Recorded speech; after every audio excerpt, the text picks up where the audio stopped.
Bom dia, pessoal. Eu de novo aqui, começando mais um dia.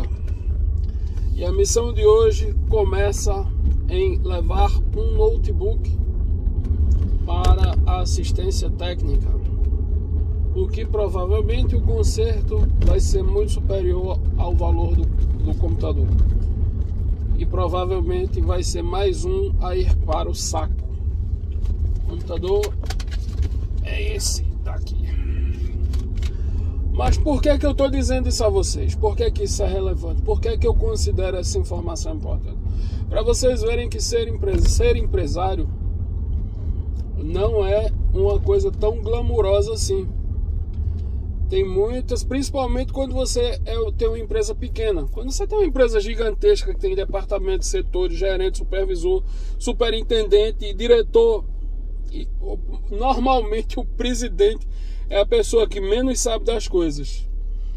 Sabe no contexto macro, os números, mas a dinâmica da empresa não sabe.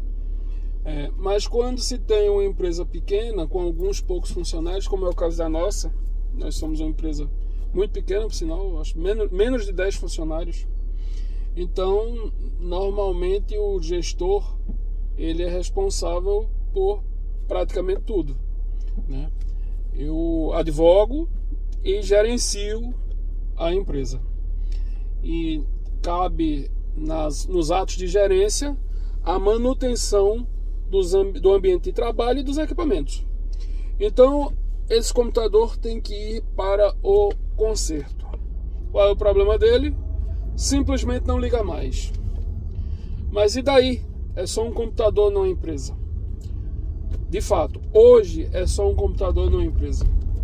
Só que eu tenho que esclarecer a vocês, e é justamente esse o motivo do vídeo, que não é só um computador numa empresa. Hoje é só um que vai ao conserto, mas nos últimos 20 meses, esse é o sexto notebook que vai para o saco, que simplesmente se perde. Então, por quê? Por que 6? Nossa empresa o escritório lá do Cabo, sofreu um arrombamento e foram furtados 4 notebooks o ano passado, em setembro, se eu não me engano, do ano passado. Desses 4 notebooks, a PM do Cabo, o 18º Batalhão, se empenhou, e agradeço muito a PM, sou fã da polícia, todo mundo sabe, eu sou fã do serviço militar, da polícia militar, enfim, das forças militares. Agradeço muito a PM o empenho. E desses 4 notebooks que foram furtados, a gente conseguiu recuperar, conseguiu pegar o camarada lá que invadiu o escritório e furtou os computadores e trocou cada computador por 4 pedras de crack, né? O equivalente a R$80 um notebook. Então, desses 4, a gente conseguiu recuperar, diminuiu o prejuízo, agradeceu a Deus que a vida continuou, mas por esse evento perdeu 3 notebooks. Recomprei de novo os 3 notebooks, inclusive para o pessoal trabalhar, senão não iria trabalhar. Desses 3 notebooks que foram comprados, foram todos Samsung. Se quebrou o teclado, a tecla ficou falhando, levei lá na assistência Samsung e a assistência constatou que era o teclado, me fez um orçamento de quase R$600, eu autorizei, só que não tem peça, simplesmente não tem peça. Então um deles está retido há praticamente 6 meses na Samsung, porque eles nem devolvem sob a alegação de que não tem peça e vão indenizar, mas efetivamente não indenizam. Então, desses 3 que já foram recomprados, se perdeu. Um outro, que não foi desse lote, dos 3 da Samsung, já era um outro que a gente tinha lá, por mau uso, e aí eu deixo a recomendação: nunca tampem a ventilação dos notebooks. Essa ventilação que fica embaixo aqui, ó, nunca tampem. Não usem em cima de cama, em cima de sofá, em cima de lençol, de almofada. Não usem, não obstruam essa ventilação, porque isso foi feito para que o notebook consiga trocar calor por meio da ventoinha. Às vezes tem uma ventoinha, 2 ventoinhas, até 3 ventoinhas tem dentro dos notebooks, dependendo da qualidade, enfim. Então essas ranhuras na tampa traseira do notebook, eles servem para que o notebook troque calor. Se os equipamentos eletrônicos, os computadores, eles têm um sistema de proteção que quando atingem determinada temperatura eles desligam, mas não funcionam tão bem assim. Não funcionam tão bem assim. De modo que se vocês usam obstruindo a ventilação, o notebook simplesmente queima. E foi isso que aconteceu com outro computador. Então, um outro computador, ele queimou. Simplesmente a placa-mãe queimou. E o conserto era praticamente o preço de um novo, de outro. Então não valeu a pena consertar, foi pro saco, tá no lixo. Tá no lixo não, tá lá no meu guarda-roupa lá. Enfim, pode ser que sirva para sucata para tela ou sei lá o que. Enfim, não foi pro lixo, tá guardado, mas não presta mais. Então, perdemos 3 por um furto, perdemos mais 2 até agora, e esse é mais um que resolveu ontem ou anteontem deixar de funcionar, não liga mais. Então vai ser levado agora na assistência, e como eu disse, muito provavelmente, pelo que eu já conheci informática, o preço do conserto vai ser praticamente o preço de outro, e vai ser mais um a ficar guardado lá para reposição, para talvez sucateamento de peças se precisar, que nunca precisa.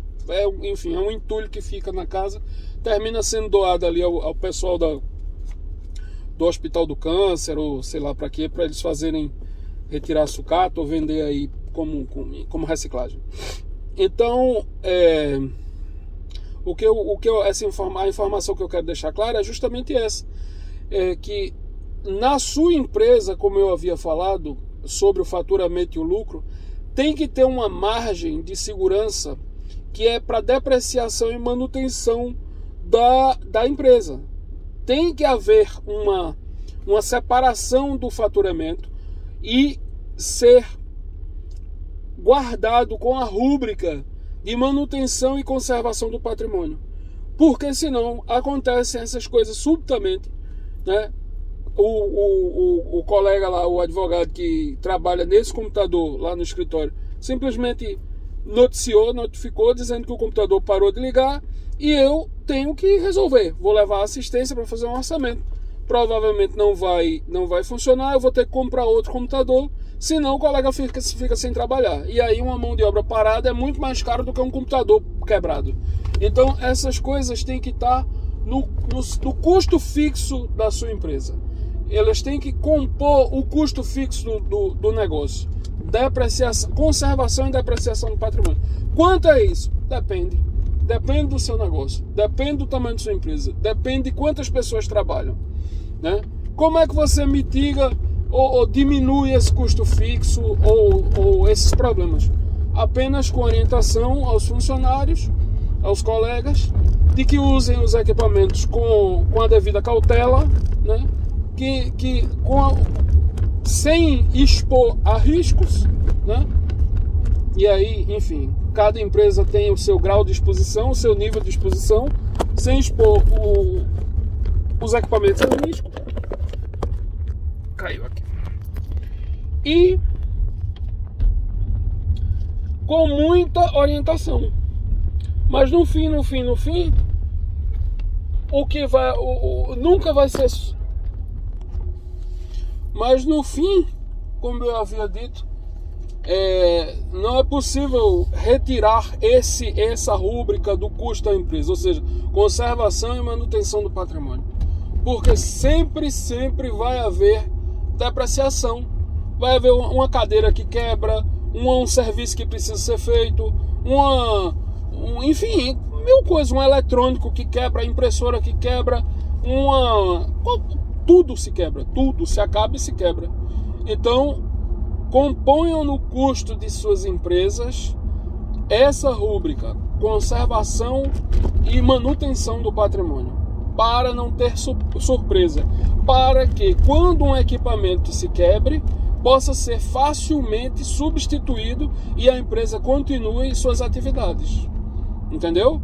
Então, era por hoje, para começar o dia, é isso que eu gostaria de falar a vocês. E mais uma dica de um colega que se pretende a ser empresário e que tem que fazer várias atividades no curso do dia, além do exercício da advocacia ou além do exercício da atividade de financista na empresa de crédito. Um abraço e talvez a gente ainda se fale ainda hoje. Tchau!